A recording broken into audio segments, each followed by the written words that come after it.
Tuesday's gone with the wind.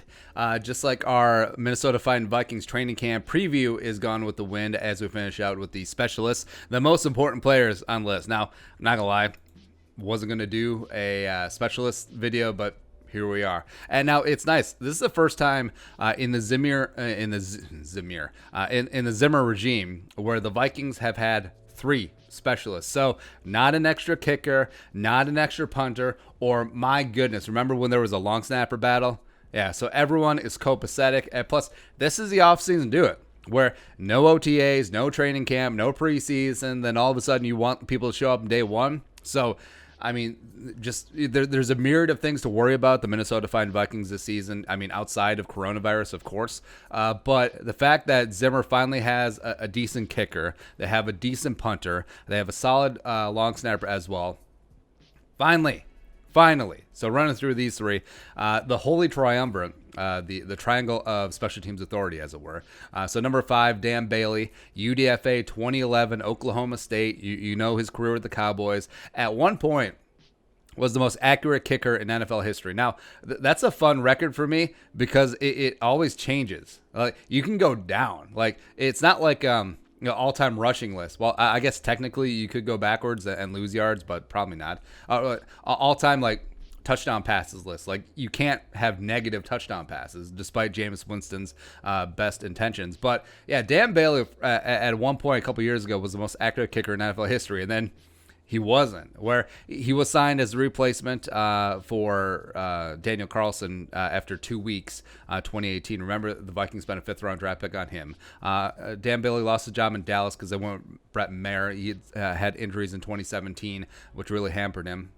And then Dan Bailey, 2018, he was the least accurate kicker in the NFL. He only made 21 of 28 kicks. But last year, I was like, all right, what's going to happen? Dan Bailey re-signed a 1-year, nothing guaranteed deal. The Vikings traded for Corey Vedvik, who was a kicker punter who is not good at neither kicking nor punting. And then all of a sudden, Dan Bailey was like, I got this. Rebounded last year. It was 27 to 29 on field goals, as well as 40 of 44 point after. Was rewarded with a 3-year deal. So finally, the Vikings have some degree of kicking stability, the likes that they have not had since they had Kai Forbath, who was really damn good, by the way. I digress. Next up, the punter, numero dos, Britton Colquitt, a.k.a. SKOLquitt. 35 years old, 2009 UDFAs, bounced around the league, was recently with the Cleveland Browns before the Vikings decided to scoop him up last season, and he was great, replacing Matthew Weil, who was a very punter, also a guy who had never held in his life, so that was always odd to me, right? It'd be one thing if Matthew Weil was an absolute nail driver, like a Shane Leckler adjacent type punter, and who cares if he can't hold? But he wasn't. He was average at best. But SKOLquitt last year averaged 45.2 yards per punt, as well as the holding.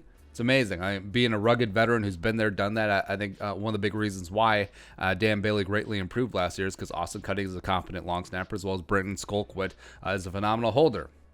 It all worked. It's great.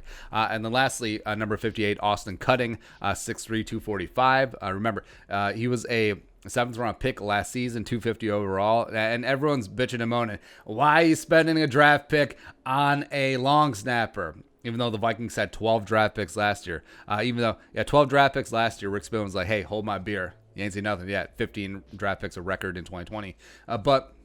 So Austin Cutting was at the Air Force Academy. Now, one of the things that one of the contingencies was if he was going to delay his 24 months of service after academy and serve his time in the NFL and be a recruiter, be a beacon of what armed forces can do in the NFL, he had to be drafted. I think that was one of the contingencies. So Vikings using one of their final draft picks on him, 250 overall. That was Scott Studwell's final pick, by the way. He even called Austin Cutting. That was a cool video that the Vikings put out. But I don't know much about long snappers. Actually, I don't even know if PFF grades long snappers. But for my money, best long snapper in the NFL. Damn straight, damn skippy.